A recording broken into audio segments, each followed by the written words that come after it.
क्या है ये मोशन? देखिए, अगर कोई भी ऑब्जेक्ट, कोई भी वस्तु है, जी, अगर वो अपना पोजीशन टाइम के साथ किसी ऑब्जर्वर के रिस्पेक्ट में, अगर मैं देख रहा हूँ तो मैं हुआ ऑब्जर्वर, ठीक है। तो ऑब्जर्वर के रिस्पेक्ट में अगर कोई ऑब्जेक्ट अपना पोजीशन चेंज कर रहा होता है टाइम के साथ, तो हम उस वस्तु को कहते हैं कि वो मोशन में है। और अगर कोई ऑब्जर्वर ना हो, ऑब्जर्वर नहीं है, तो मतलब मेनली हम लोग कोई ना कोई तो ऑब्जर्व करता ही मतलब है। रेस्पेक्टिव एक चाहिए, रेस्पेक्टिव, कोई किसी के रेस्पेक्ट अगर मोशन को समझना है तो मोशन को समझना किसी ना किसी का एक हाँ, किसी ना किसी का होना आवश्यक है। आवश्यक है। ठीक। तो उनके रेस्पेक्ट में हम लोग देखते हैं कि वो कोई ऑब्जेक्ट अगर अपना पोजीशन चेंज कर रहा है टाइम के साथ, तो वो होता है मोशन में कहलाता है। अगर नहीं कर रहा है टाइम के साथ, हम देख रहे हैं जैसे ये ग्लास हमारे सामने पड़ी हुई है, कुछ समय के बाद भी 10 सेकंड अगर देखें तो वो वही है, तो समझ लेते हैं कि ये रेस्ट में है।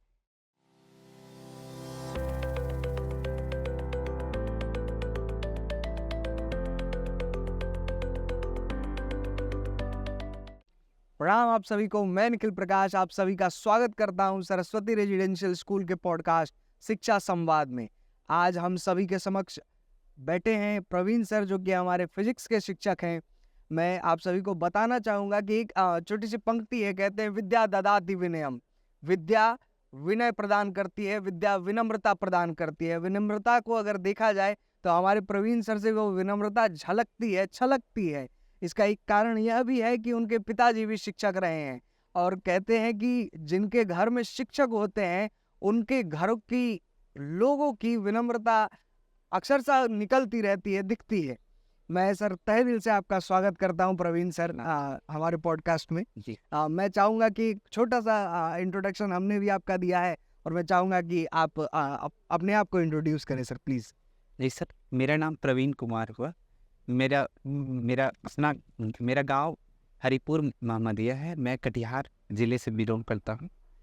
मेरी शिक्षा शुरुआत हुई मेरे पिताजी के स्कूल में। मेरे पिताजी एक स्कूल टीचर थे। जी उस स्कूल में मेरी शिक्षा जो है 1 से 8 तक चली। उसके बाद मैंने 9th 10th के लिए जी मारवाड़ी पाठशाला कटिहार में एडमिशन लिया। वहाँ से मैंने 10th तक की पढ़ाई की। उसके बाद मेरी 11th और 12th की शिक्षा जो हुई TNB कॉलेज भागलपुर से हुई, जहाँ से मैंने साइंस स्ट्रीम से इंटरमीडिएट किया। जी अच्छे मार्क्स आने के कारण मेरे पिताजी को रुचि हुई कि मैं अपने बेटे को इंजीनियरिंग करवाऊंगा। तो मेरी इंजीनियरिंग की शिक्षा कलकत्ता में हुई। कलकत्ता में मैंने बीटेक किया मैकेनिकल इंजीनियरिंग ब्रांच से। और उसके बाद मेरी रुचि वहीं से मेरे पिताजी को देखकर शुरुआत से ही मेरे मन में थी कि मुझे एक अच्छा शिक्षक बनना है, जैसे मेरे पिताजी हमेशा बच्चों को सिखाते हैं, पढ़ाते हैं। तो मैं अपने बीटेक के समय से ही, शुरुआत से ही अपने दोस्तों को पढ़ाया करता था। मैंने एक एग्ज़ाम दिया गेट का, जो कि मास्टर्स में हेल्प करती है। तो मास्टर्स किया मैंने national institute of advance manufacturing technology Ranchi से।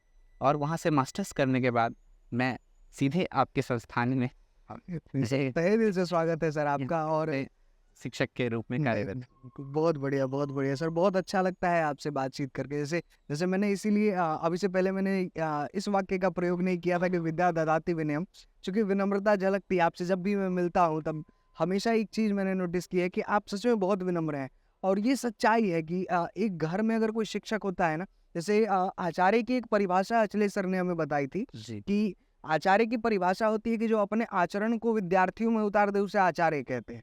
जी तो एक अच्छा आचार्य मेरे हिसाब से उनको माना जाता है जिनकी वाणी में सौम्यता हो, और हर एक व्यक्ति को एक बराबर जो आंके, वह बेहतर शिक्षक हो पाता है। जी क्योंकि उनके लिए तो हर विद्यार्थी एक बराबर होना चाहिए।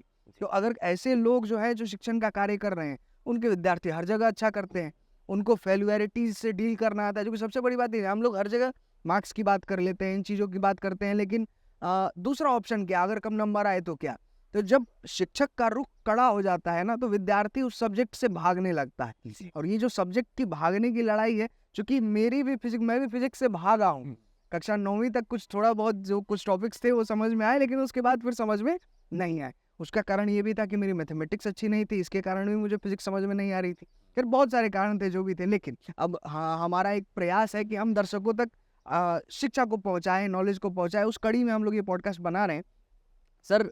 आप फिजिक्स के फैकल्टी हैं हमारे, तो सबसे पहले हम लोग शुरू ही करते हैं कि सर क्या है फिजिक्स। भौतिकी कहते हैं ना इसको हिंदी। जी बहुत ही सर फिजिक्स समझाएं सर, आप क्या है फिजिक्स। एक्चुअली फिजिक्स साइंस है। मतलब किसी भी ऑब्जेक्ट, कोई भी वस्तु जी किस तरह काम कर रही है, उसके पीछे जो साइंस होता है उसको कहते हैं फिजिक्स। ठीक है। और फिजिक्स में हम लोग बताते हैं कि कोई ऑब्जेक्ट यहाँ से वहाँ मूव कैसे करता है, टाइम के रेस्पेक्ट में, स्पेस में कैसे मूव करता है, हमारा अर्थ कैसे सन के अराउंड मूव करता है, कोई भी पत्ता पेड़ से कैसे गिरता है, किस कारण से गिरता है, कौन कौन से बल उस पे कार्यरत होते हैं जिसके कारण वो गिरता है। आप कहना चाहते हैं सर कि अगर कोई वस्तु रेस्ट में है तो उसमें फिजिक्स नहीं है? नहीं, मतलब हर चीज रेस्ट में भी है तो फिजिक्स है, आखिर वो रेस्ट में क्यों है? अच्छा, कहने का मतलब कि इस धरती पर जो कुछ भी है सब पे फिजिक्स है। सब में कुछ ना कुछ, जो भी साइंस, जो भी हम लोग उसके बारे में सोचे, उसमें कहीं ना कहीं फिजिक्स चलना ही, कहीं ना कहीं फिजिक्स है, मतलब पूरा का पूरा संसार हमारे फिजिक्स का फिजिक्स के बिना सब्जेक्ट के अंदर है। क्या बात है, बहुत सुंदर बहुत सुंदर। खैर आगे बढ़ते हुए सर, मैंने एक्चुअली कुछ क्वेश्चन नोट करके रखे, क्योंकि मैंने आपको बताया मैं अच्छा हूँ नहीं इसमें, तो मैं पहले से ही होमवर्क करके आया हूँ कि आपसे क्या क्या पूछना है। तो सर आप ये बताइए कि जैसे हमें फिजिक्स पढ़ने की जरूरत क्या है? ये तो आपने बता दिया कि फिजिक्स सब जगह है, तो जी। क्या जरूरत है इस चीज को जानने की कि कोई भी चीज क्यों काम कर रही है? क्या नीड क्या है फिजिक्स की सब्जेक्ट की? देखिए, आजकल का युग जो है बदलता जा रहा है, मॉडर्न हम लोग होते जा रहे हैं, मॉडर्न टेक्नोलॉजीज का इस्तेमाल होते जा रहा है। जी तो उसमें क्या होता है, हर ऑब्जेक्ट के पीछे कुछ न कुछ काम करने का मैकेनिज्म होता है उसका, कैसे वो काम करता है। जी तो उसके बारे में अगर मान लीजिए आप कोई डॉक्टर ही बनना चाहते हैं, जी आप कोई इंजीनियर ही बनना चाहते हैं, तो उसमें हर कोई भी मशीन का यूज़ होता है, रोबोटिक्स का इस्तेमाल होता है, तो वो कैसे काम करता है।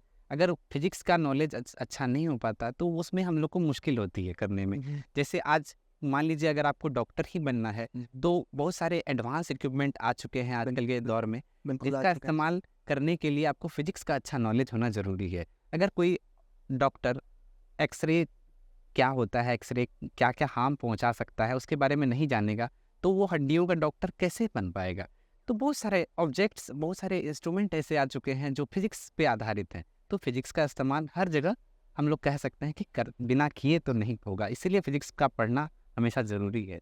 चलिए सर, फिजिक्स की शुरुआत अगर करते हैं ना, अगर फिजिक्स दिमाग में आता है तो सबसे पहले आते हैं न्यूटन बाबा। सिर पे एप्पल गिरा और ग्रेविटी की खोज में। जी। अब जब ये न्यूटन बाबा का नाम लेते हैं हम लोग, मोशन समझ में आता है कि भाई न्यूटन जी ने 3 लॉ बताए मोशन के। सर हम लोग मोशन से ही शुरू करते हैं फिर कि क्या है मोशन, कैसे समझाया जाए, क्या है ये मोशन?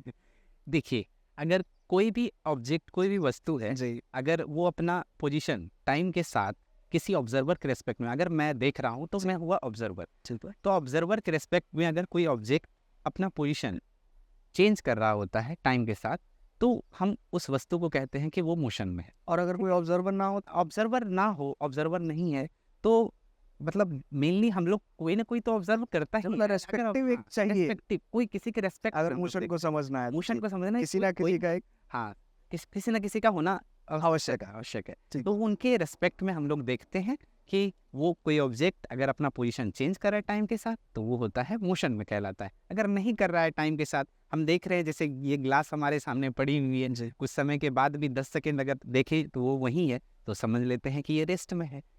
उसी तरह अगर मान लीजिए कि हम अगर देखते हैं, ऐसा नहीं कह सकते हैं कि कोई ऑब्जेक्ट अगर आपके सामने मूव कर रही है, तो अगर आप, जैसे आपने अभी तुरंत पूछा कि ऑब्जर्वर के बारे में, जी तो अगर मान लीजिए कि कोई कार आपके सामने से जा रही है, कार में कुछ लोग बैठे हुए हैं, मान लीजिए हम और आप, हम दोनों जा रहे हैं, और बाहर से हम किसी सर को देख रहे हैं या फिर किसी व्यक्ति को देख रहे हैं, तो हम दोनों एक दूसरे के रिस्पेक्ट में अगर 10 सेकंड के बाद भी देखें तो हमारा सीट, आपका सीट सेम जगह है, तो हम दोनों एक दूसरे के रेस्पेक्ट में तो पोजीशन चेंज नहीं कर रहे हैं, तो हम लोग एक दूसरे के रेस्पेक्ट में रेस्ट में हुए। लेकिन बाहर वाला व्यक्ति जो हमें बाहर से देख रहा होता है, उसके रेस्पेक्ट में हमारा दूरी जो है धीरे धीरे समय के साथ बढ़ते जा रहा है, तो हम दोनों उसके रेस्पेक्ट में मोशन में है और हमारे रेस्पेक्ट में भी वो मोशन में है। वो खड़ा है, बाहर में खड़ा है, खड़ा होने के बावजूद होता क्या है कि हमारे और उसके बीच में दूरी जो है धीरे धीरे बढ़ते जा रही है समय के साथ।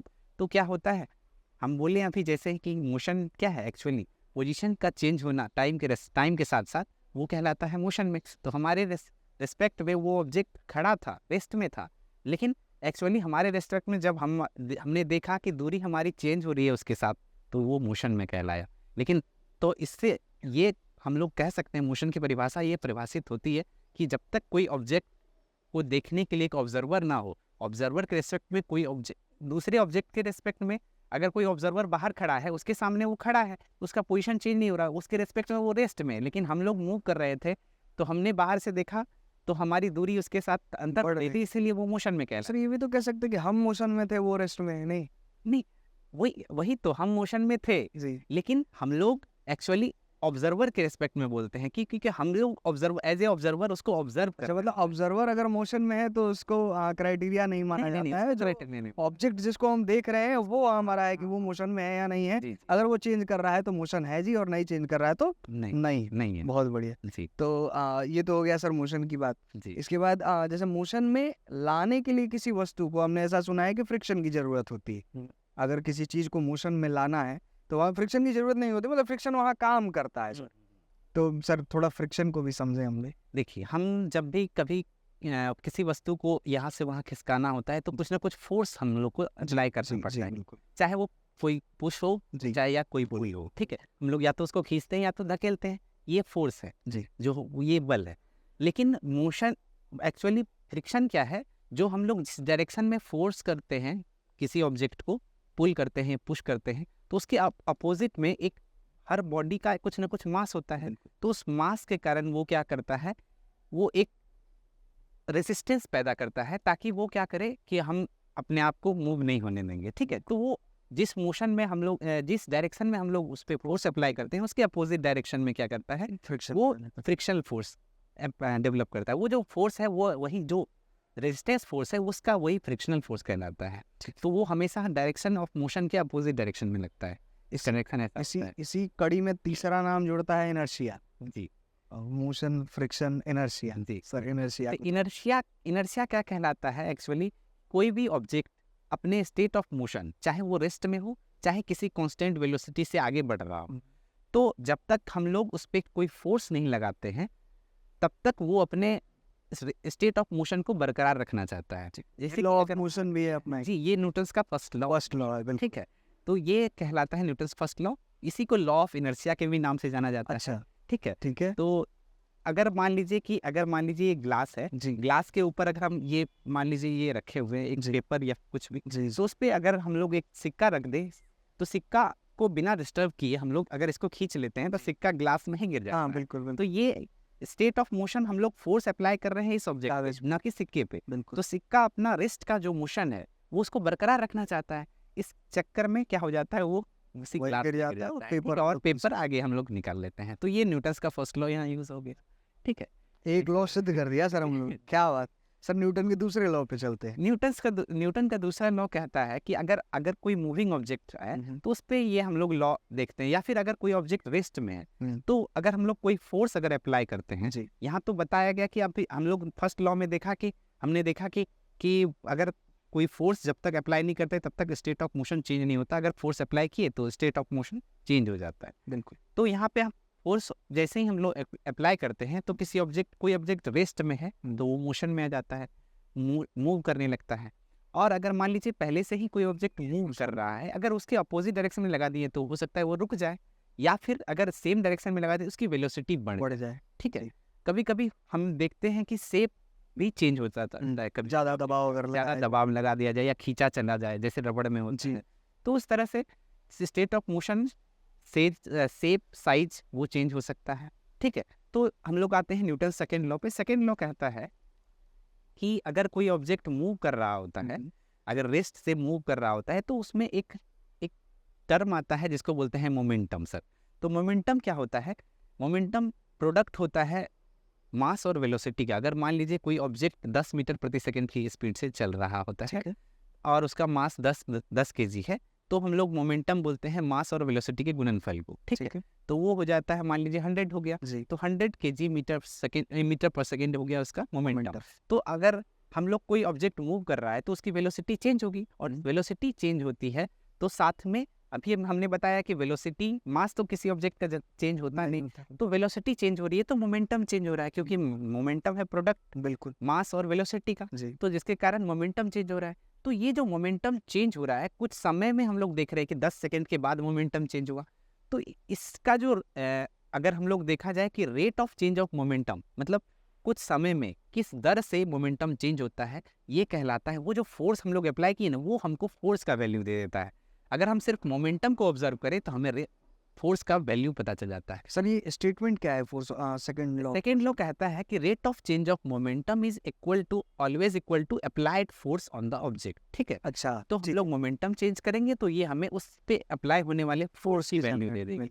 तो एक्चुअली हम कहना चाह रहे थे कि न्यूटन्स फर्स्ट लॉ से हमें बल की परिभाषा मिलती है, फोर्स की डेफिनेशन मिली कि फोर्स क्या कर सकता है, स्टेट ऑफ मोशन को चेंज कर सकता है, और यहाँ से हमें एक फॉर्मूला मिलता है फोर्स क्या है, वैल्यू अगर फोर्स की निकाली जाए तो वैल्यू क्या, rate of change of momentum is known as force. क्या बात है, बहुत बढ़िया सर। तीसरे लॉ पे आते हैं। तीसरा लॉ कहता है कि the equal amount of force we apply in opposite direction, वहाँ से हम लोग को सेम अमाउंट सेम मैग्नीट्यूड का हम लोग को अपोजिट डायरेक्शन में फोर्स अप्लाई होता है, ठीक है।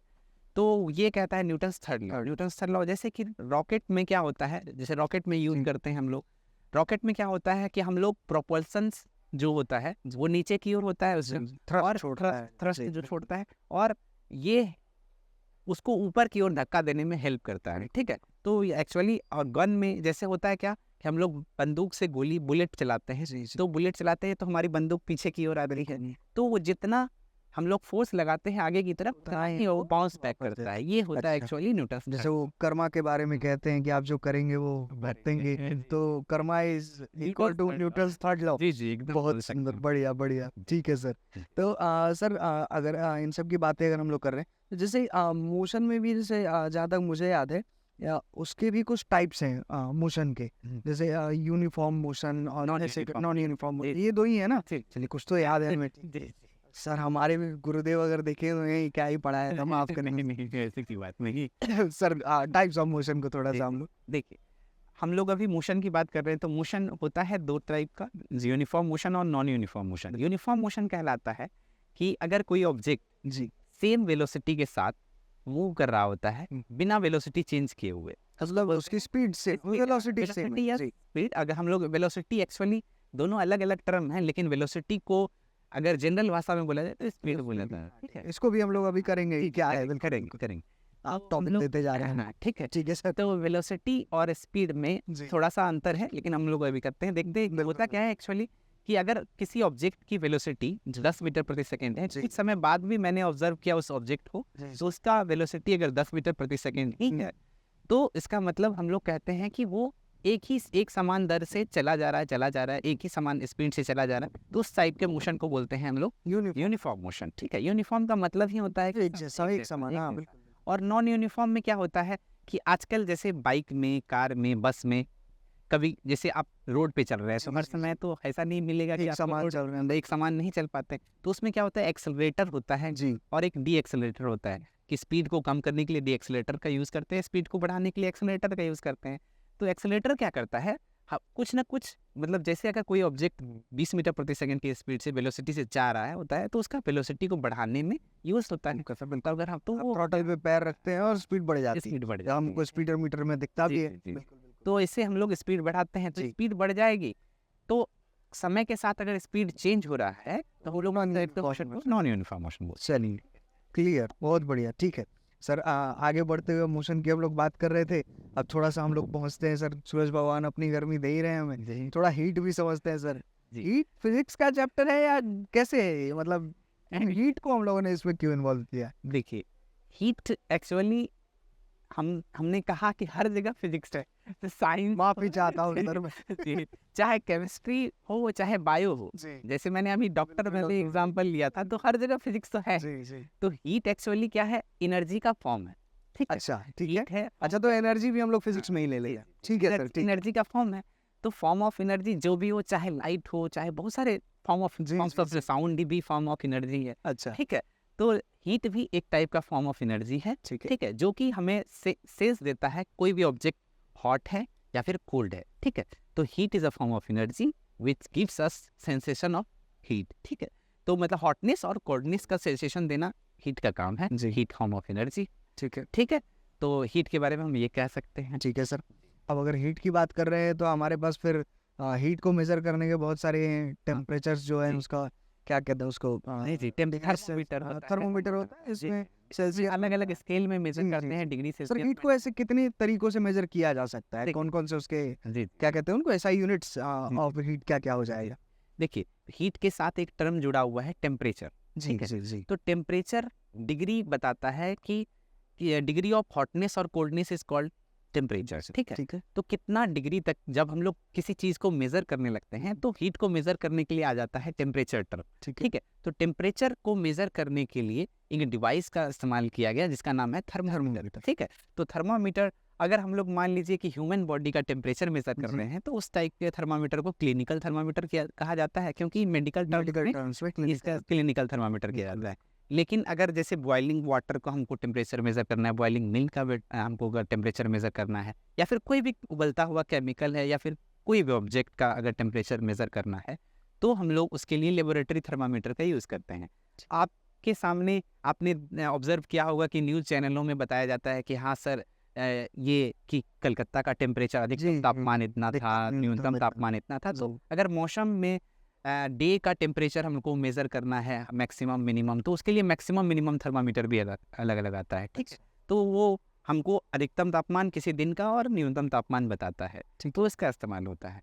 तो अलग अलग टाइप के थर्मामीटर होते हैं जिसमें कहीं कहीं मरकरी का इस्तेमाल होता है, जो कि मरकरी का मैंने अब जिक्र किया, तो मरकरी के बारे में मैं बता देता हूँ कि क्यों किया जाता है। एक्चुअली मरकरी का जो मेल्टिंग पॉइंट होता है वो बहुत लो होता है। ठीक है, अच्छा, रूम टेम्परेचर पे लिक्विड होता है, बिल्कुल मेटल है लेकिन वो लिक्विड फॉर्म होता है। तो सबसे बड़ा बात है कि हीट, एक्चुअली हम लोग बोलते हैं कंडक्टर के बारे में जब, तो कंडक्टर जो होता है वो इजीली कंडक्ट करता है हीट को। तो कंडक्टर का जैसे ही नाम आता है तो मेटल्स बहुत अच्छे कंडक्टर्स होते हैं। बिल्कुल, तो इसीलिए एक ही मात्र ऐसा मेटल है जो लिक्विड फॉर्म में रहता है, तो इसका क्यों ना इस्तेमाल कर लिया जाए। ठीक है, इसलिए मरकरी का इस्तेमाल करते हैं। और मरकरी जो होता है एक्चुअली शाइनी अपीयरेंस देता है, चमकीला होता है, इजीली विजुअल होता है, तो कोई भी देख सकता है आसानी से, तो मरकरी का इस्तेमाल करते हैं। ये सब कारणों से मरकरी का इस्तेमाल होता है। ठीक है, मेल्टिंग बॉइलिंग पॉइंट भी बहुत हाई होता है और मेल्टिंग पॉइंट भी बहुत लो होता है, तो आसानी से जब जल्दी बॉइल भी नहीं होता है और इजीली एक्सपेंडेबल होता है। जैसे मरकरी क्या होता है, शुरुआत में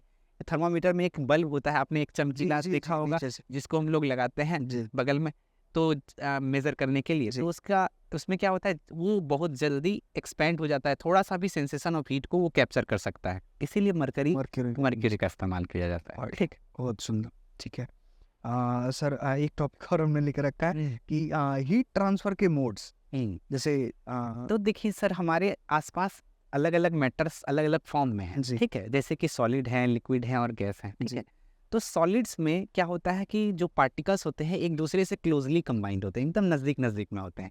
तो क्या होता है, जो हीट, अगर हम लोग मान लीजिए कि कोई सॉलिड है, किसी का उसका लेंथ कुछ ज़्यादा है, तो अगर एक सोर्स से जहाँ हम लोग हीट प्रोवाइड कर रहे हैं वहाँ तक, जहाँ डेस्टिनेशन है उसका, वहाँ तक पहुँचाना है हीट, तो वो जो मोड है हीट का जो ट्रांसफर है उसको कहते हैं कंडक्शन। सॉलिड में जो सॉलिड में हम लोग कर रहे हैं। अच्छा, वही सवाल मैंने सिमरन से भी पूछा था उस दिन जो आप लोग एक्सपेरिमेंट करा रहे थे। ठीक है, हाँ, बढ़िया।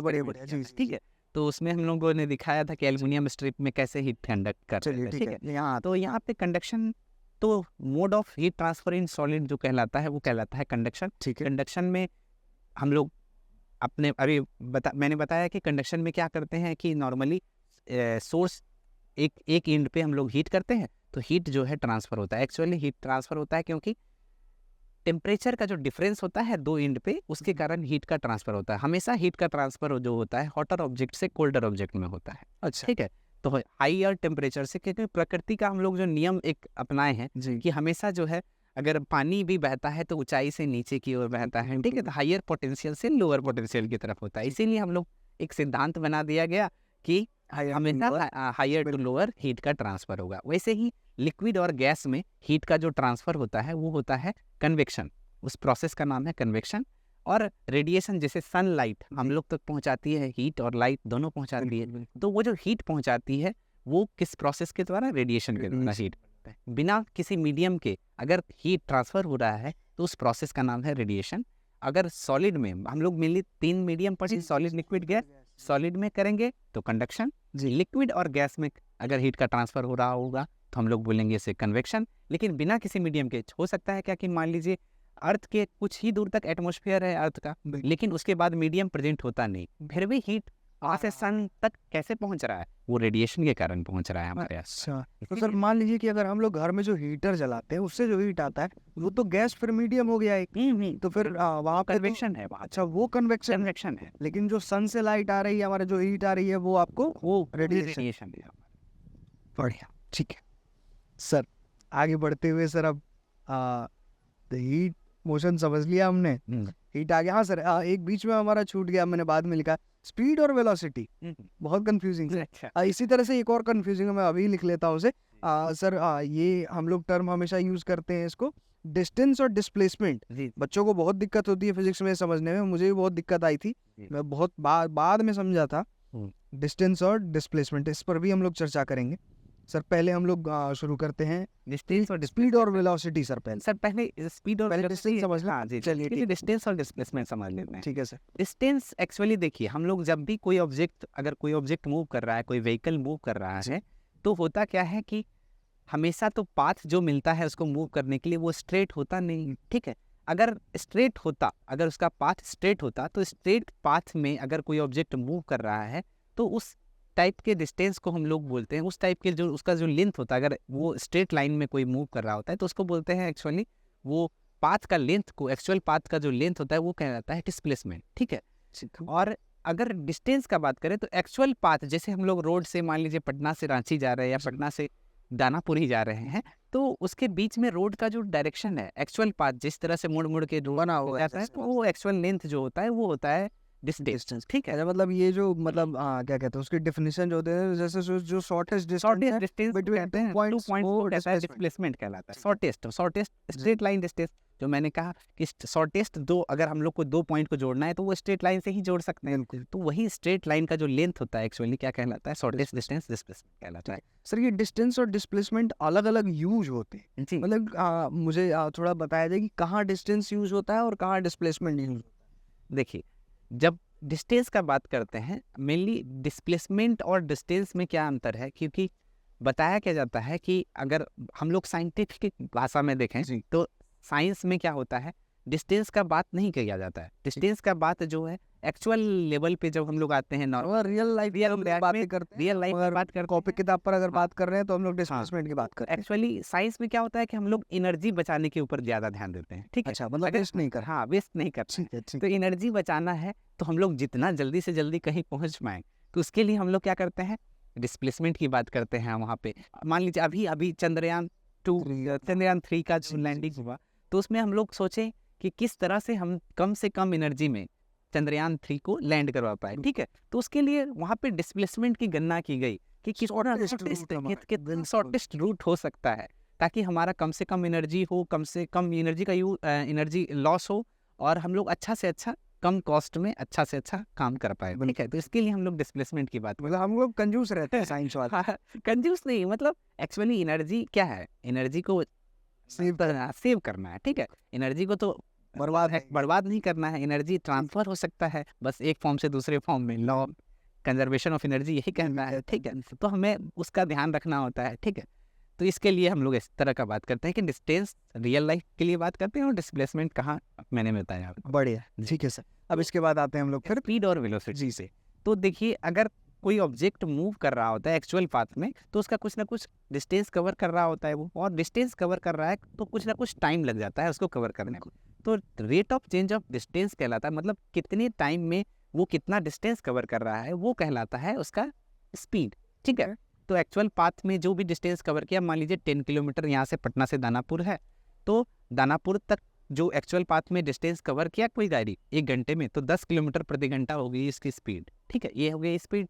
लेकिन अगर हम दानापुर और पटना को एक स्ट्रेट लाइन से एरो से मिला दें, तो उस स्ट्रेट लाइन का जो लेंथ है वो डिस्प्लेसमेंट था, मैंने आपको बताया जी। तो वो जो डिस्प्लेसमेंट और वो जो टाइम लगा, तो उस डिस्प्लेसमेंट को कवर करने में जो टाइम लगता है वो कहलाता है एक्चुअली वेलोसिटी कहलाता है, क्योंकि वेलोसिटी का डायरेक्शन हम लोग एक फिक्स कर दिए एक स्ट्रेट लाइन से, लेकिन इसका डायरेक्शन हमेशा चेंज हो रहा था।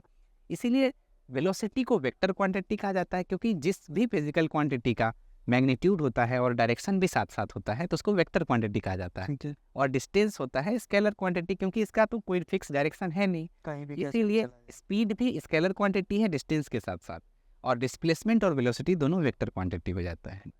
मतलब वेलोसिटी वो इंसान है जिसको पता है कि किस रास्ते जाना है सफलता पाने के लिए, और भटकना नहीं है, रास्ता भी पता है उसे।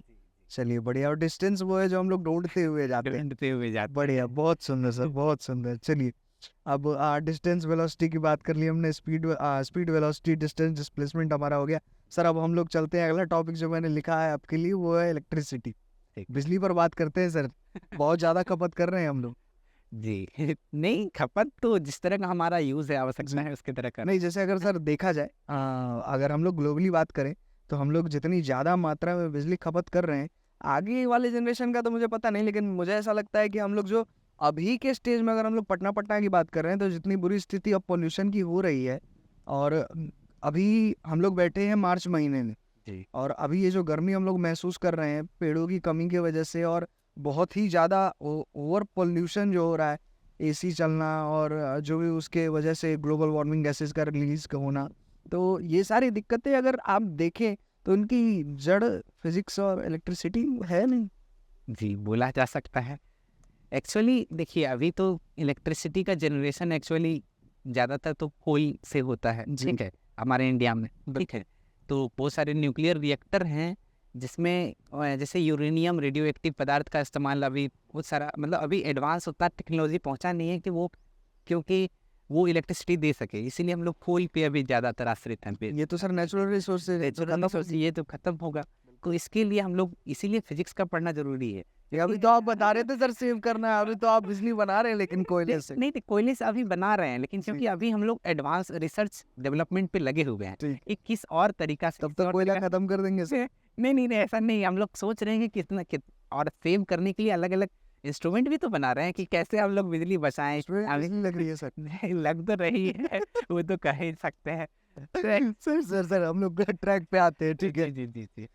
तो हम लोग इलेक्ट्रिसिटी की बात कर रहे थे, तो इलेक्ट्रिसिटी एक्चुअली बात आती है जब भी इलेक्ट्रिसिटी की, तो हम लोग एटम्स की बात करते हैं। एटम्स क्या होता है? एटम्स को डाल्टन ने कहा था कि एटम वैसा पार्टिकल है जिसको और डिवाइड नहीं किया जा सकता, मतलब the smallest particle in the world, particle को कहते हैं हम लोग एटम। सर लेकिन फर्दर इसको बोला गया कि नहीं, एटम भी तोड़ा जा सकता है, वो इलेक्ट्रॉन, प्रोटॉन और न्यूट्रॉन, ठीक है। तो इलेक्ट्रॉन, एक्चुअली इलेक्ट्रॉन भी एक पार्टिकल हो गया इसमें। तो इलेक्ट्रॉन का जो प्रवाह होता है एक जगह से दूसरे जगह, द फ्लो ऑफ इलेक्ट्रॉन जो है एक पॉइंट से दूसरे पॉइंट तक होता है, वो किसके कारण होता है? कोई ना कोई कारण तो होता है। तो वो कारण होता है पोटेंशियल डिफरेंस। अगर हम लोग उस पर कोई वोल्टेज अप्लाई कर रहे होते हैं तो किसी वायर से करंट फ्लो करता है, तो ये कहलाता है एक्चुअली इलेक्ट्रिसिटी। सर अब आप ये समझे कि मैं क्लास 6 में पढ़ने वाला एक बच्चा हूँ, अब हमको समझाइए हमको, लेकिन अभी भी समझ में नहीं आया आपने जो बोला। ठीक है, इसको और थोड़ा सिंप्लीफाई करें हमारे लिए। ठीक है। देखिए, अगर हम इलेक्ट्रिक करंट का बात करते हैं, इलेक्ट्रिक करंट क्या होता है? इलेक्ट्रिक करंट होता है कि अगर हम लोग किसी पावर सोर्स, अगर मान लीजिए हम लोग बैटरी, अपने आसपास बैटरी बहुत सारे देखे होंगे, ठीक है, तो बैटरी का इस्तेमाल कर किसी पावर सोर्स का इस्तेमाल कर किसी इलेक्ट्रिकल अप्लायंस को हम लोग यूज़ कर रहे हैं, जैसे कि बल्ब हो, फैन हो, तो ये एक्चुअली क्या होता है, यहाँ पे एक करंट का प्रवाह होता है, ठीक है, उस वायर के थ्रू, उससे तभी वो काम करता है। चाहे ग्लो करवाना हो, ग्लोइंग ऑफ इलेक्ट्रिक बल्ब से लेके वॉशिंग मशीन, तो कुछ भी, कोई भी इलेक्ट्रिकल अप्लायंस को वर्क करवाना होता है, तो ये जो एक्चुअली क्या हुआ, इलेक्ट्रिक करंट का जो प्रवाह हुआ, इसी को बोलते हैं हम लोग इलेक्ट्रिसिटी। इलेक्ट्रिसिटी क्या है? एक फॉर्म ऑफ एनर्जी है, ठीक है, क्योंकि किसी भी ऑब्जेक्ट को संचालित करने के लिए कुछ ना कुछ एनर्जी का जरूरत है, वही एनर्जी है, उसको संचालित करने के लिए जो एनर्जी लगा उसका नाम है इलेक्ट्रिसिटी। हाँ, मेरा सवाल ये था कि जैसे मान लीजिए अभी आपने जो बताया कि इलेक्ट्रॉन फ्लो कर रहा है, मगर अब मान करके देखिए कि अगर कोई बच्चा है 6ठी 7वीं 8वीं में अगर पढ़ रहा है, उसको इलेक्ट्रॉन नहीं समझ में आ रहा है, तो मान लीजिए क्या है, एटम भी आपने कह दिया, चलिए ठीक है, एटम थोड़ा बहुत, जैसे क्लास 6 में हम लोग इंट्रोडक्शन दे देते हैं सेल का, तो अगर बेसिक चीज़ें आप देखें तो जो बायोलॉजी के टीचर होते हैं वो बता देते हैं कि सेल क्या होता है, दिखा भी देते हैं, भाई देखो ये सेल है, मगर हमारे पास तो इलेक्ट्रॉन माइक्रोस्कोप है नहीं कि हम बच्चों को एटम दिखा सकें। तो अब मान लीजिए कि अगर बच्चे को समझाना है कि भाई इलेक्ट्रिसिटी काम कर, इतना तो किताब में लिखा हुआ है कि फ्लो ऑफ चार्ज, ये कहलाता है rate of flow of charge is known as electric current, ठीक है, ये तो लिखा हुआ है, मगर ये बच्चा कैसे समझेगा, उसको कैसे समझ में आएगा कि ऐसा क्या फ्लो कर गया कि जिससे करंट रिलीज हो गया, मतलब उसको हम कैसे समझाएंगे, इलेक्ट्रिसिटी कैसे दिखा सकते, कैसे पता करेंगे कि हाँ जी देखो ये इलेक्ट्रिसिटी है।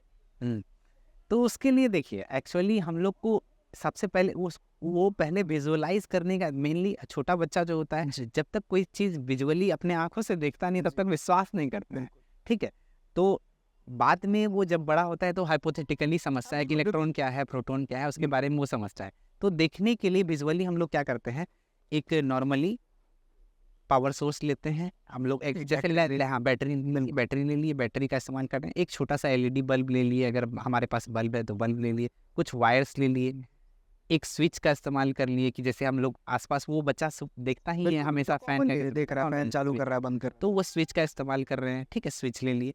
तो वायर से हम लोग क्या करते हैं, एक कनेक्शन, इलेक्ट्रिक कनेक्शन बनाते हैं जिसको इलेक्ट्रिक सर्किट कहते हैं, उसका इस्तेमाल करते हैं। उसमें अब हम लोग अगर स्विच ऑन करके उसको दिखाएंगे कि स्विच ऑन करते हैं तो ये बल्ब जलता है, बल्ब जलता है, तो वो समझता है कि कुछ ना कुछ ऐसा हुआ होगा कि हम लोग स्विच जैसे ही ऑन किए होंगे ताकि यहाँ से क्या कुछ फ्लो की, पहले तो करंट मतलब मेनली वायर लगा हुआ है लेकिन फिर भी बल्ब नहीं ग्लो कर रहा है स्विच ऑफ रहने के कारण, तो वो समझ रहा है क्या कि अभी कुछ इसमें हो नहीं रहा। नॉर्मली जैसे कनेक्ट करते हैं कुछ भी सामान को आसपास जोड़ने, पजल का काम जैसे वैसा, लेकिन अगर जैसे ही स्विच ऑन करते हैं तो कुछ ना कुछ फ्लो किया हुआ है इसमें। तो उस फ्लो को हम लोग नॉर्मली, अभी तो हम लोग इलेक्ट्रॉन के बता नहीं सकते तो, लेकिन हम लोग उसको बता देते हैं कि इसमें जो फ्लो हुआ एक्चुअली कुछ पार्टिकल्स फ्लो करते हैं जिसका नाम है चार्ज, वही चार्ज जो है फ्लो किया, और फ्लो, उस फ्लो को हम लोग बोल देते हैं इलेक्ट्रिक करंट। तो एक्चुअली इलेक्ट्रिक करंट के फ्लो को हम लोग इलेक्ट्रिसिटी बोल देते हैं। यहाँ से इलेक्ट्रिसिटी समझ गए बच्चे, बस हमको यही क्लियर कराना है। ठीक है सर, इसके बाद हम लोग बढ़ते हैं तो इलेक्ट्रिसिटी में मैंने कुछ और टॉपिक्स लिख रखे हैं, जैसे जैसे मान लीजिए कि कहाँ कहाँ से इलेक्ट्रिसिटी फ्लो हो सकती है और कहाँ से नहीं हो सकती, जिसको आप लोग अपनी भाषा में कंडक्टर और इंसुलेटर्स कहते हैं। सर क्या है कंडक्टर, कौन सी ऐसी चीज़ें हैं जो किसी एक वस्तु को कंडक्टर और किसी दूसरे वस्तु को इंसुलेटर बना देती है? देखिए हर कोई ना कोई ऑब्जेक्ट जो होता है जी, हमने अभी लॉ ऑफ इनर्शिया जैसे पढ़ा था, उसको मैं कनेक्ट करता हूँ जी इसमें, ठीक है। तो कोई ना, हर ऑब्जेक्ट जो है किसी, अगर हम लोग कोई फोर्स अप्लाई करते हैं तो वो एक रेजिस्टेंस पैदा करता है, वैसे ही हम लोग किसी ऑब्जेक्ट से करंट फ्लो करवाने की कोशिश करते हैं तो एक रेजिस्टेंस उसके अंदर होता है जो उसको रोकने का प्रयास करता है, ठीक है। तो अगर किसी ऑब्जेक्ट में रेजिस्टेंस बहुत ज़्यादा हो जाता है तो वो अपने आप से करंट को फ्लो नहीं होने देता, तो करंट को फ्लो नहीं होने देता तो वो ऑब्जेक्ट कहला जाता है इंसुलेटर, ठीक है। तो एक्चुअली वो रेजिस्टेंस ही है जो आपको बताता है कि कोई ऑब्जेक्ट इंसुलेटर होगा या कंडक्टर होगा। तो कंडक्टर क्या होता है, जो आसानी से करंट फ्लो करने दे रहा, मतलब उसका रेजिस्टेंस बहुत कम रहा होगा जिसके कारण उसके अंदर से इलेक्ट्रिक। क्या प्रॉपर्टी होती है किसी ऑब्जेक्ट के अंदर जो करंट को फ्लो करने देता है, मतलब ऐसा उसमें क्या होता है? देखिए अगर समझना चाहें हम, जैसे मान लीजिए कि एक नदी है, उसके अंदर हम पानी डाल रहे हैं तो पानी ही पानी है, तो पानी से पानी मिल गया, भाई पानी हो गया, ठीक है। मतलब एक एग्जाम्पल के साथ हमको समझाइए कि ऐसा क्या रेजिस्टेंस हो जाता है और कहाँ नहीं होता है, करंट फ्लो कर जाता है और नहीं करता है। नहीं, देखिए होता क्या है, हर ऑब्जेक्ट के अंदर जी, अभी मैंने बताया कि आप हम लोग शुरुआत से सुनते आ रहे हैं एटम का नाम, ठीक है। तो हर ऑब्जेक्ट किसी न किसी चीज़ से मिलकर बना होता है, ठीक है। तो उसमें एटम में क्या होता है, कोई जो ऑब्जेक्ट होता है उसका जो पदार्थ है उसमें क्या होता है, कुछ इलेक्ट्रॉन्स होते हैं जो इजीली इधर से उधर मूव कर सकते हैं, जिसका नाम है फ्री इलेक्ट्रॉन, ठीक है सर। तो वो फ्री इलेक्ट्रॉन हेल्प करता है कि अगर वही इलेक्ट्रॉन्स अगर मूव करने लग जाए, तो अगर मूवमेंट उसका फ्री होता है, किसी ऑब्जेक्ट में फ्री इलेक्ट्रॉन होता नहीं है और किसी ऑब्जेक्ट में फ्री इलेक्ट्रॉन होता है। इलेक्ट्रॉन अगर है तो अगर फ्री इलेक्ट्रॉन है मतलब वो आसानी से मूव करने लायक है, तो वही, और हमने इलेक्ट्रॉन को चार्ज बोला है क्योंकि, तो अगर वो इलेक्ट्रॉन फ्रीली मूव कर पाता है तो चार्ज मूव कर रहा है, और चार्ज मूव कर रहा है तो मैंने कहा था वे कि करंट फ्लो कर रहा है, तो वही फ्री इलेक्ट्रॉन के कारण हम लोग कह सकते हैं। तो इंसुलेटर्स में क्या होता है, फ्री इलेक्ट्रॉन नहीं होते हैं, ठीक है, इसीलिए वो वहाँ पे क्या होगा, करंट फ्लो नहीं होगा। सर क्यों नहीं होता है? जैसे मान लीजिए वुड है, इसमें इलेक्ट्रिसिटी फ्लो होती है या नहीं होती? ये इंसुलेटर है हमारे, मगर यहीं पे ये भी सॉलिड है, टाइटली पैक्ड, जो हम लोग मैटर में पढ़ते हैं भाई सॉलिड लिक्विड गैस में, कि ये सॉलिड है, और इसी के साथ में एक ले लेते हैं हम लोग, आयरन ले लेते हैं, एक लोहे का रॉड या फिर एक लोहे का ऐसी स्ट्रक्चर अगर हम लोग बना दें, उसमें तो इलेक्ट्रिसिटी फ्लो होती है। तो इन दोनों के क्या कहते हैं, बनावट में ऐसा क्या अंतर है कि ये इलेक्ट्रिसिटी को फ्लो होने से रोकता है और ये नहीं रोकता है? एक्चुअली देखिए, सब हर ऑब्जेक्ट का कुछ ना कुछ क्रिस्टल स्ट्रक्चर भी होता है, ठीक है, क्रिस्टल स्ट्रक्चर, ठीक है, क्रिस्टल स्ट्रक्चर होता है। तो ऑब्जेक्ट जब प्रकृति ने बनाया है, ऐसा तो नहीं हमने किसी पदार्थ का निर्माण किया है, तो प्रकृति ने जैसा हर ऑब्जेक्ट का जो कुछ क्रिस्टल स्ट्रक्चर ऐसे होते हैं जो कि हेल्प करते हैं जी, कि ये हम लोग मेनली हम लोग ने तो रिसर्च किया है ना इसके ऊपर कि हाँ ये ऑब्जेक्ट का क्रिस्टल स्ट्रक्चर ऐसा होगा तो इसमें करंट इजीली फ्लो कर पाएगा, और ऐसा होगा तो नहीं कर पाएगा। तो वैसा ही प्रकृति में क्या हुआ, जो भी मेटल्स होते हैं और नॉन मेटल्स होते हैं, तो मेटल्स और नॉन मेटल्स में क्या होता है, मेटल्स जो होता है, मेटल्स का क्रिस्टल स्ट्रक्चर इस तरह से होता है कि उसमें जो हम लोग अभी एटम का बात किए, तो उसमें इलेक्ट्रॉन जो है उस क्रिस्टल स्ट्रक्चर ऐसा होता है कि वो इलेक्ट्रॉन यहाँ से वहाँ फ्लो कर पाते हैं इजीली, ठीक है। लेकिन इसमें क्या होता है, इसका कैंसिल होता है, फ्री इलेक्ट्रॉन्स इसमें आसानी से, इलेक्ट्रॉन से मेनली एटम है तो इलेक्ट्रॉन प्रोटॉन है, लेकिन ये इस तरह से इसका स्ट्रक्चर ऐसा है कि वो बाधित कर रहा है, रोक रहा है, इसको जाने से रोक रहा है, इसीलिए मेनली हम लोग कह सकते हैं कि ये नहीं करता। ठीक है, बहुत बढ़िया सर। आगे बढ़ते हुए हम लोग बात करेंगे sir electric current, electric fuse, electric switch, कुछ चीजें हैं मैंने किताब में से देख के जो भी मुझे समझ में आया मैंने लिखा था। अच्छा, थोड़ा बहुत एक्सप्लेन। जैसे अभी हमने कहा था कि इलेक्ट्रिक करंट की बात, तो इलेक्ट्रिक करंट अभी हमने बताया कि चार्ज फ्लो करता है, इलेक्ट्रॉन फ्लो करता है, तो फ्लो करता है तो वही कुछ ना कुछ टाइम लग रहा होगा उसको फ्लो करने में, तो उसके रेट ऑफ फ्लो को हम लोग कहते हैं इलेक्ट्रिक करंट, ठीक है। कितने समय में वो कितना चार्ज का ऐसा यूनिट कूलम होता है, कूलम में हम लोग मेजर करते हैं, ठीक है। तो अगर 10 कूलम चार्ज 1 सेकेंड में किसी वायर से फ्लो कर गया तो हम लोग बोलते हैं कि 10 एम्पियर करंट फ्लो कर गया। तो हम लोग एम्पियर जो होता है एक्चुअली ऐसा यूनिट होता है इलेक्ट्रिक करंट का, और इलेक्ट्रिक करंट हम लोग इस तरह से मेजर कर पाते हैं। तो rate of flow of charge क्या कहलाता है, इलेक्ट्रिक करंट कहलाता है। उसी तरह इलेक्ट्रिक स्विच की बात करें, तो इलेक्ट्रिक स्विच की बात करें तो हम लोग इलेक्ट्रिक स्विच क्या होता है, एक डिवाइस है, एक सिंपल डिवाइस है जो किसी सर्किट को ब्रेक करने में या फिर कंप्लीट करने में यूज होता है। जैसे कि स्विच ऑन करते हैं तो फैन ऑन हो जाता है, स्विच ऑफ करते हैं तो फैन ऑफ हो जाता है, तो वैसे नॉर्मल सिंपल डिवाइस है। और इलेक्ट्रिक फ्यूज क्या है, इलेक्ट्रिक फ्यूज एक सेफ्टी डिवाइस है जो हमारे घरों को प्रोटेक्ट करता है। जैसे अगर कोई शॉर्ट सर्किट हो जाए या फिर ओवरलोडिंग, आजकल एमसी भी आ गई ना उसकी जगह, अभी अपने आप ड्रॉप हो जाती है। जी, अपने आप ड्रॉप हो जाती है। तो इलेक्ट्रिक फ्यूज एक्चुअली वो फ्यूज का ही काम कर रहा है। तो फ्यूज में एक्चुअली होता क्या है, जो एक वायर का इस्तेमाल होता है, जी, पतली सी वायर होती है जिसमें हम लोग पहले मतलब आज से अगर 5-10 साल पहले की बात करें, फ्यूज उड़ गया है भाई, जी, एक पतली सी वायर फिर उसमें लगा करके और फिर वापस से लगा देते सर्किट को पूरा कर दो। एक्चुअली उसमें ध्यान ये रखना होता है कि हमेशा जब भी वायर का इस्तेमाल करते हैं जी, तो नॉर्मल वायर का इस्तेमाल ना करें, पतली वायर, थिन वायर का इस्तेमाल करते हैं, और उसका मेल्टिंग पॉइंट लो होना चाहिए।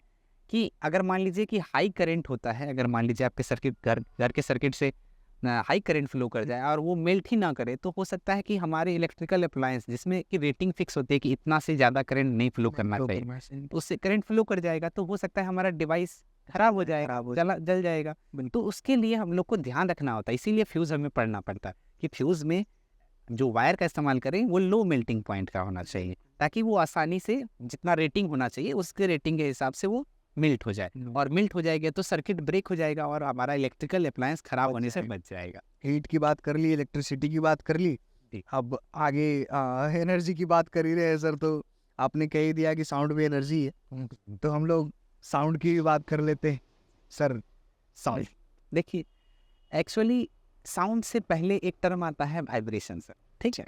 तो वाइब्रेशन होता क्या है, अगर कोई हम लोग अभी हम लोगों ने मोशन पढ़ा था कुछ देर पहले, तो मैं क्या करता हूँ, इंटरकनेक्ट करता हूँ, क्योंकि बच्चे क्या होते हैं इंटरकनेक्ट करते हैं तो अच्छे से समझ पाते हैं, तो इसलिए मैं इंटरकनेक्ट करके ही पढ़ाता हूँ। कोई सब्जेक्ट पढ़ाया, कोई टॉपिक पढ़ाया, उसके आगे वाले टॉपिक में उसको रिलेट कर देता हूँ ताकि वो समझ पाएँ, इससे को रिलेट कर पाएँ। तो इसमें वैसा ही है कि वाइब्रेशन की मैं बात कर रहा था, तो मोशन अभी हमने डिस्कस किया था जी। तो मोशन में क्या होता है, एक ऐसा मोशन होता है जैसे कि हम लोग सिंपल पेंडुलम, जैसे वॉच आपने देखा होगा, उसमें क्या होता है, अगर कोई ऑब्जेक्ट उसमें जो पेंडुलम जो लटका होता है वो इस तरह से मोशन कर रहा होता है, ठीक है। तो इस टाइप के मोशन को मेनली अगर कोई ऑब्जेक्ट रिपीट कर रहा होता है फिक्स इंटरवल ऑफ टाइम के बाद, तो उस टाइप के मोशन को बोलते हैं पीरियोडिक मोशन, पीरियड के हिसाब से वो मूव कर रहा है, बिल्कुल सर्टेन मूवमेंट, तो इसको हम लोग बोलते हैं ऑसिलेटरी मोशन, ठीक है। और इसी का नाम वाइब्रेटरी मोशन भी पड़ जाता है, ठीक है। तो इस टाइप के मोशन का नाम है टू एंड फ्रो मोशन, ठीक है, इस तरह से जो मूव करता है। तो साउंड एक्चुअली क्या है, वाइब्रेशन के कारण साउंड एक फॉर्म ऑफ एनर्जी है, जैसे आपने बताया था अभी, मैंने पहले इसके बारे में बोला था। तो साउंड जो है फॉर्म ऑफ एनर्जी है जो कि वाइब्रेशन ऑफ पार्टिकल्स के कारण प्रोड्यूस होती है, ठीक है।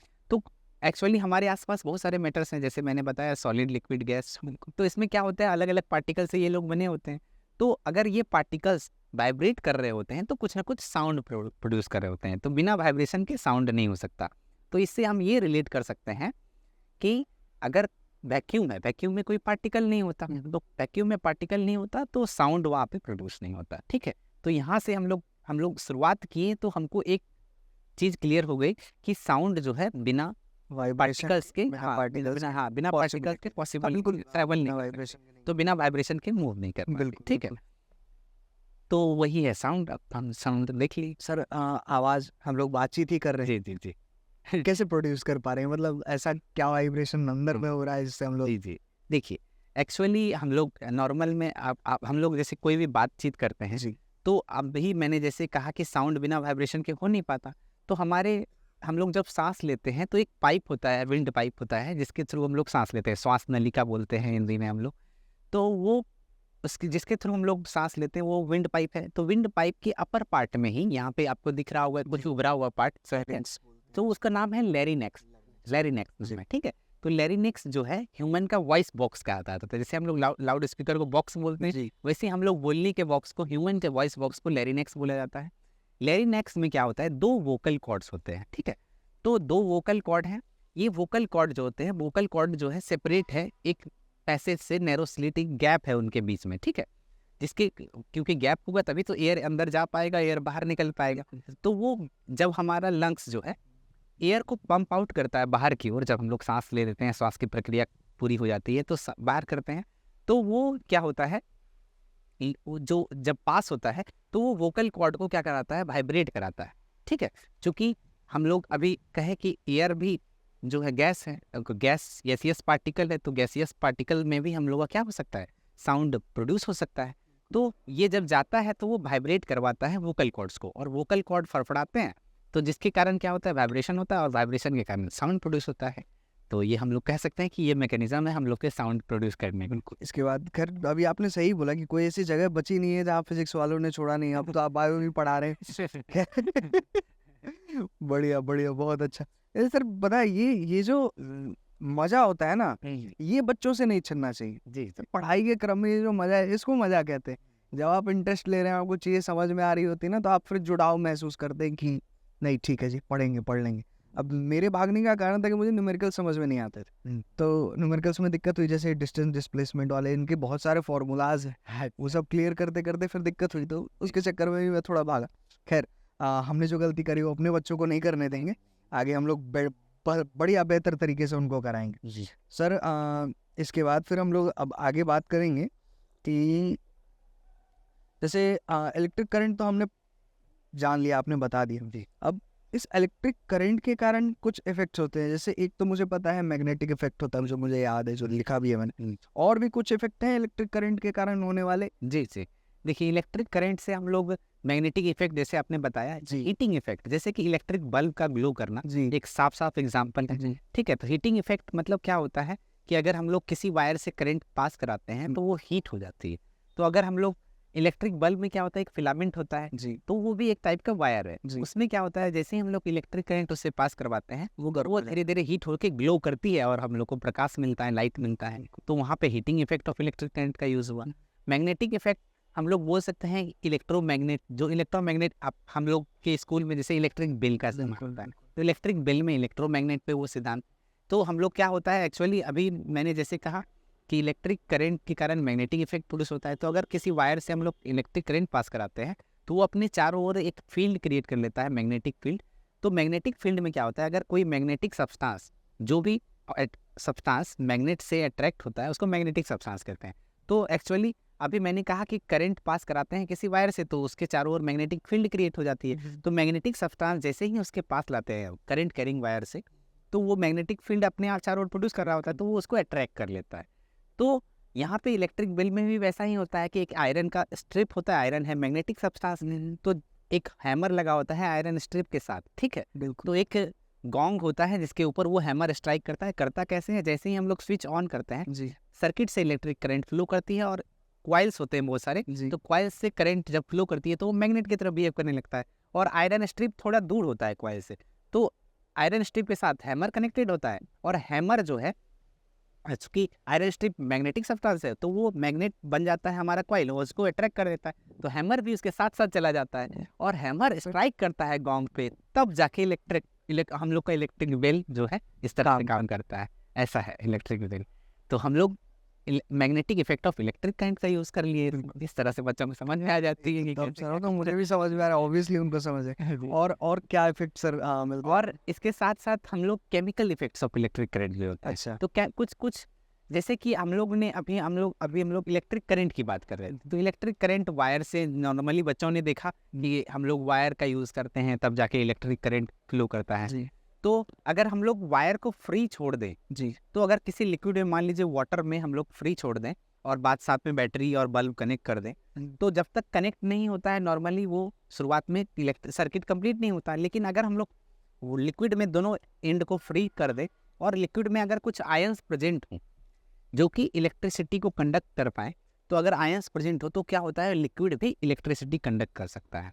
तो उसमें कुछ केमिकल्स हम लोग डाल देते हैं, तो अगर उसका यूज करके हम लोग इलेक्ट्रिक सर्किट पूरा कर सके, तो वहाँ पे हम लोग केमिकल इफेक्ट बोलते हैं इसको, chemical effect of electric current. आजकल इसका इस्तेमाल ज़्यादातर इलेक्ट्रोप्लेटिंग में होता है। जैसे कि हम लोग बाथरूम का नल को, जी ठीक है, कोई भी शाइनी अपीयरेंस देना हो, जैसे अब आजकल रोल गोल्ड चलता है, एक्सपेंसिव लुक के लिए पहनते हैं।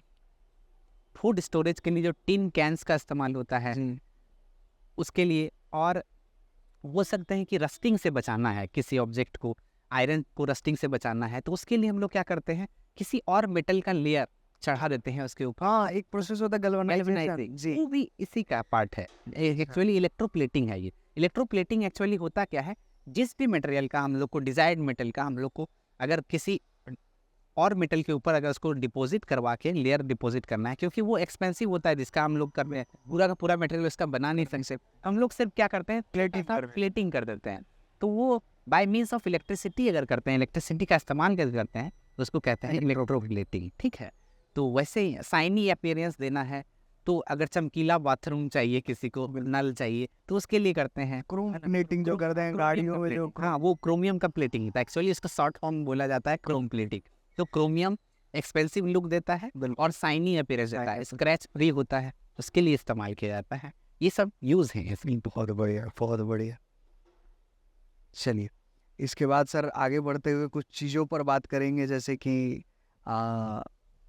फिजिक्स में ही हम लोग पढ़ते हैं ये जो चश्मे हम पहनते हैं, देखिए फिर बायोलॉजी में अच्छा, बहुत सही स्टेटमेंट दिया था सर आपने कि हर जगह फिजिक्स। एकदम सर एक बार फिर से दूर की रोशनी चली गई है, चश्मा तो लगाना पड़ेगा।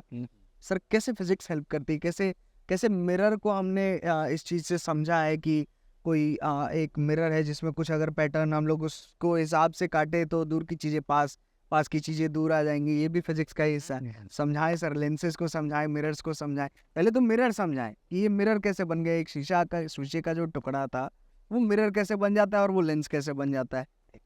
तो देखते हैं सर, हम लोग शुरुआत करते हैं इसमें लाइट से, क्योंकि लाइट से लाइट आएंगे। हाँ जी, एकदम लाइट से आते हैं शुरुआत में, ठीक है, एकदम लाइट से करते हैं। तो लाइट भी क्या है, जैसे मैंने एनर्जी से स्टार्ट किया था, तो light is a form of energy. Light is a form of which gives us sense of vision. हम लोग को देखने में हेल्प करता है। अगर लाइट नहीं, किसी अंधेरे रूम में हम लोग कितना भी आंख खोल ले, हम लोग क्या देख पाएंगे? कुछ नहीं देख सकते। तो वही है, तो लाइट क्या है, हम लोग को हेल्प करता है विजन में, ठीक है। तो लाइट फॉर्म ऑफ एनर्जी है जिसको जो हेल्प करता है हम लोग देखने में, विजन में, ठीक है।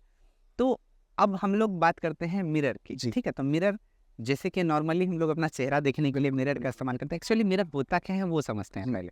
तो मिरर क्या है, कोई भी सरफेस होता है, उस सरफेस पे अगर उसको पॉलिश कर दिया जाए, स्मूथ हो, पॉलिश्ड हो, तो उस पे क्या होता है, एक लॉ होता है, एक लाइट का एक फिनोमेना होता है जिसका नाम है रिफ्लेक्शन ऑफ लाइट, ठीक है।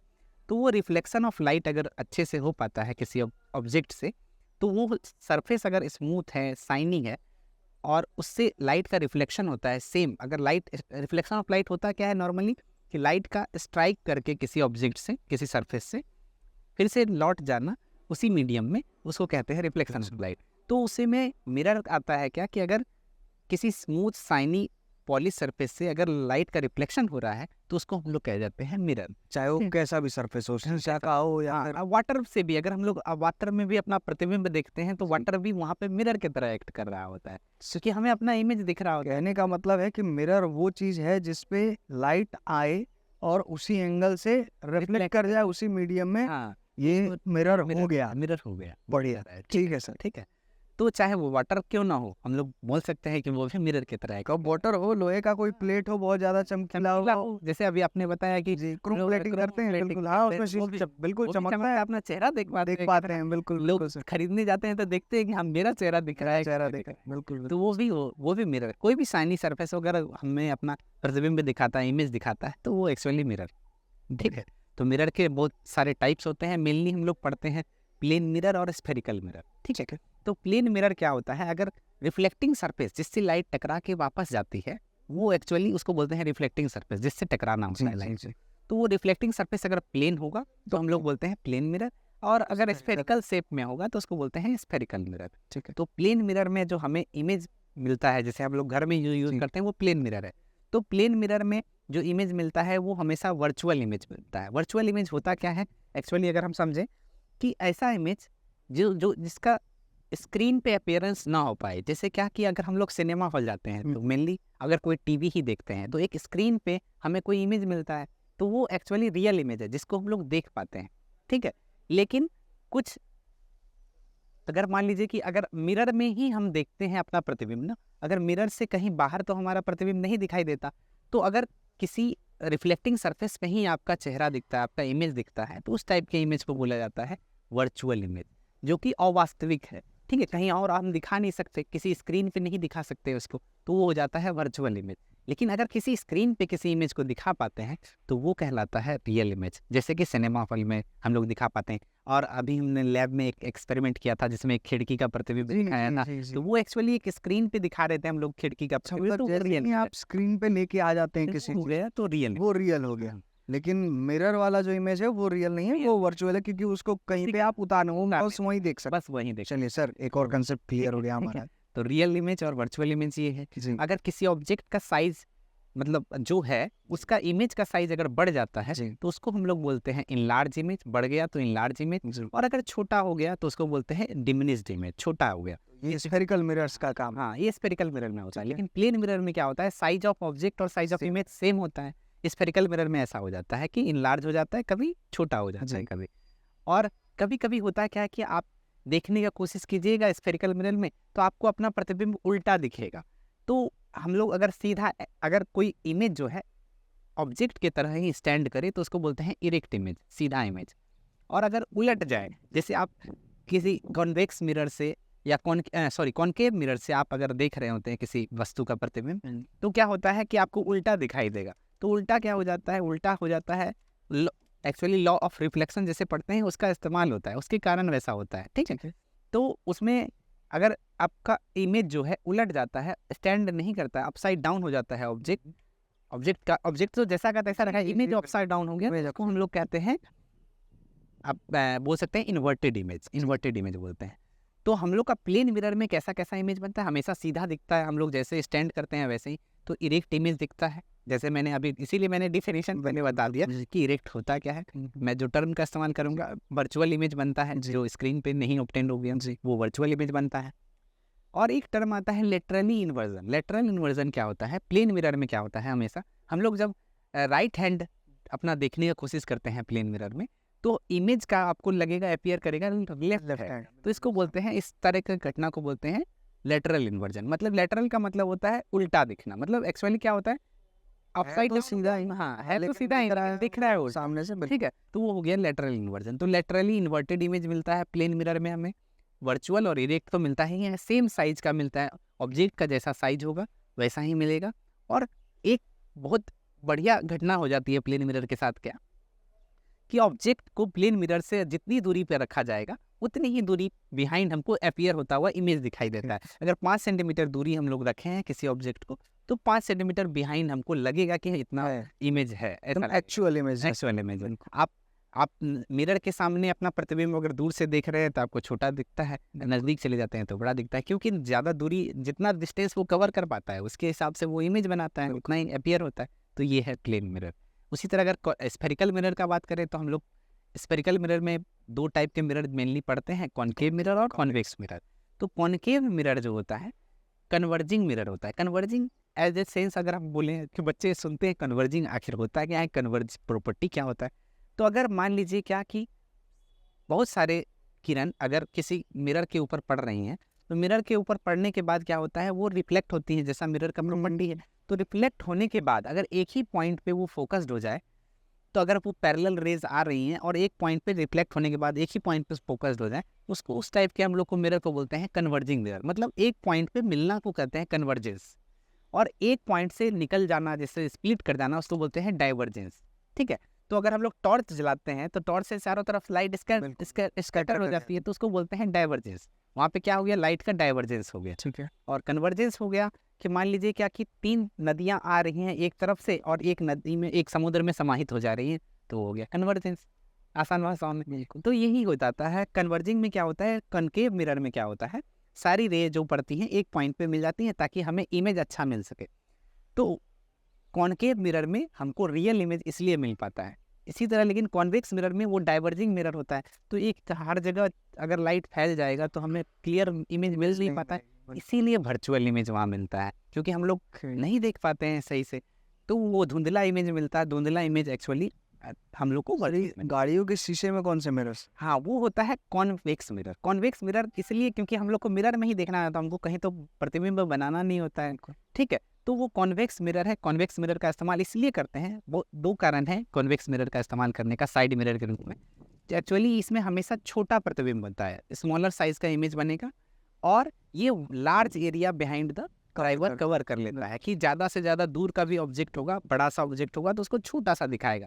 लेकिन अगर हम लोग मान लीजिए कोई बच्चा बोला हमको क्लास में कि सर हम लोग कॉनकेव मिरर में भी कभी कभी छोटा बनता है, हम बोले कि देखिए कॉनकेव मिरर में हर टाइप का इमेज बन सकता है। अगर मान लीजिए ट्रक नज़दीक आ गया तो इतना बड़ा इमेज बन जाएगा कि और कुछ दिखाई ही नहीं दे रहा है और कोई व्हीकल आ रहा है, तो फिर आप नहीं कर सकते इसका इस्तेमाल। इसीलिए मेन मैकेनिज्म यही है इसका कि हम लोग इस्तेमाल करते हैं कॉन्वेक्स मिरर का। और सिक्योरिटी मिरर में भी इसका इस्तेमाल करते हैं। मान लीजिए कि किसी के पास पैसे नहीं है सिक्योरिटी कैमरा लगाने की दुकान में, तो मालिक क्या करता है, अपने पास लगा लेता है मॉल में एक बड़ा सा मिरर, तो वो कॉन्वेक्स मिरर होता है। वो क्या करता है, लार्ज एरिया जो भी है, कहाँ क्या है, पूरा कवर। बसेज में भी लगे हुए हैं। हाँ, बसेज में भी लगाते हैं। ठीक है, तो हाँ, ड्राइवर्स भी इस्तेमाल करते हैं, तो इसका इस्तेमाल कर लेता है। ठीक है, तो वहाँ पे कॉन्वेक्स मिरर का इस्तेमाल कर सकते हैं। प्रवीण सर, आपका बहुत बहुत धन्यवाद, बहुत बहुत धन्यवाद आपका। मतलब बहुत सारी चीज़ों को आपने आसान बना दिया है, मेरे लिए भी और सामने जो बैठ कर के हमारे वीडियो देख रहे हैं उनके लिए भी।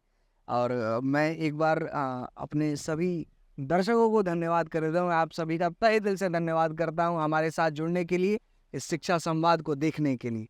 मिलेंगे हम लोग अपने अगले एपिसोड में। सर प्रणाम। प्रणाम आप सभी को, धन्यवाद।